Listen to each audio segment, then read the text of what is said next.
नमस्कार, आप सभी का स्वागत है आध्यात्मिक गूंज के पहले एपिसोड में, जहां हम जानेंगे श्री कृष्ण भगवान ने अपने प्रिय भक्तों के अभिमान को तोड़ने के लिए हनुमान जी की सहायता कैसे ली। जय श्री राधे कृष्णा। आज मैं आपको श्री कृष्ण भगवान की एक ऐसी लीला के बारे में सुनाऊंगी। उन्होंने अपने प्रिय भक्त एवं प्रिय सखा के घमंड को तोड़ने के लिए हनुमान जी की सहायता ली। बात उस समय की है जब महाभारत का युद्ध समाप्त हो गया था। एक दिन श्री कृष्ण भगवान जी रानी सत्यभामा जी के साथ सिंहासन पर विराजमान थे। रानी सत्यभामा जी और कृष्ण भगवान जी से बातों बातों में एक प्रश्न पूछ लिया कि हे प्रभु, जब आपने त्रेता युग में श्री राम के रूप में अवतार लिया था और उस समय सीता जी आपकी पत्नी थी, तो क्या सीता जी मुझसे भी ज़्यादा सुंदर थीं? भगवान जी सत्यभामा जी की बातों का जवाब देते उससे पहले गणों भगवान जी ने भी एक प्रश्न कृष्ण भगवान जी से कर दिया कि हे प्रभु, मुझसे भी ज़्यादा कोई तेज गति से उड़ सकता है? कृष्ण भगवान जी सत्यभामा जी और गणों भगवान जी के प्रश्नों का उत्तर देते सारी बातें सुनकर सुदर्शन चक्र से भी रहा नहीं गया। उन्होंने भी कृष्ण जी से एक प्रश्न पूछ लिया, हे प्रभु, मैं बड़े बड़े युद्धों में आपकी जीत का भागीदार रहा हूँ, तो क्या संसार में मुझसे भी ज़्यादा कोई शक्तिशाली है? यह सब बातें सुनकर कृष्ण भगवान जी मद मद मुस्काए और समझ गए कि तीनों में अभिमान आ गया है और तीनों का अभिमान तोड़ने के लिए द्वारकाधीश ने युक्ति निकाली। श्री कृष्ण ने गणों से कहा कि गणु जी, आप हनुमान जी के पास जाइए और उनसे कहना कि भगवान राम और सीता जी उनकी प्रतीक्षा कर रहे हैं।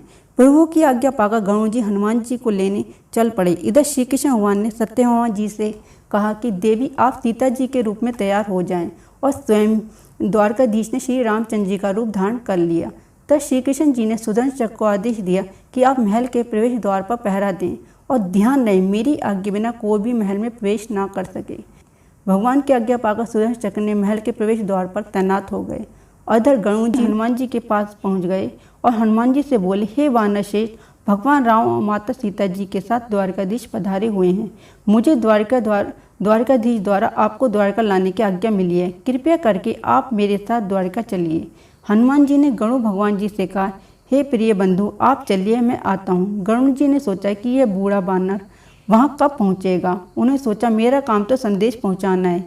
यह सोचकर गणु भगवान जी शीघ्रता से द्वारका की ओर चल दिए। गणु जी जैसे ही महल में प्रवेश करते हैं और वह क्या देखते हैं कि हनुमान जी तो पहले से ही प्रभु के सामने बैठे हैं। यह देखते ही गणु भगवान का सिर शर्म से झुक गया। तभी श्री कृष्ण भगवान जी, जो श्री राम भगवान के रूप में थे, हनुमान जी से बोले कि पवन पुत्र, आप बिना आज्ञा महल में प्रवेश कैसे किया? आपको किसी ने रोका नहीं? हनुमान जी ने सिर झुकाकर अपने मुंह से सुदर्शन चक्र निकालकर प्रभु के सामने रख दिया।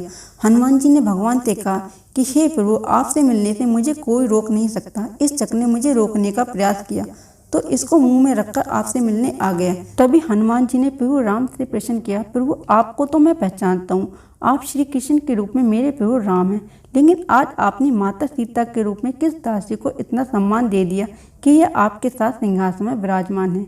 रानी सत्यभामा, जिनको अपनी सुंदरता पर घमंड था, इतना सुनते ही उनका घमंड भी चूर चूर हो गया। यह सब होता देख प्रभु मद मद मुस्कुराए। तीनों भगवान की लीला समझ गए और भगवान के चरणों में झुक गए।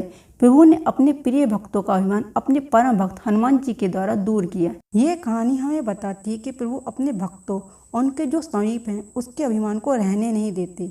श्री कृष्ण अगर सत्यभामा जी और गणु और सुदर्शन चक्र का अभिमान दूर नहीं करते तो वह प्रभु के समीप और निकट रह नहीं सकते थे।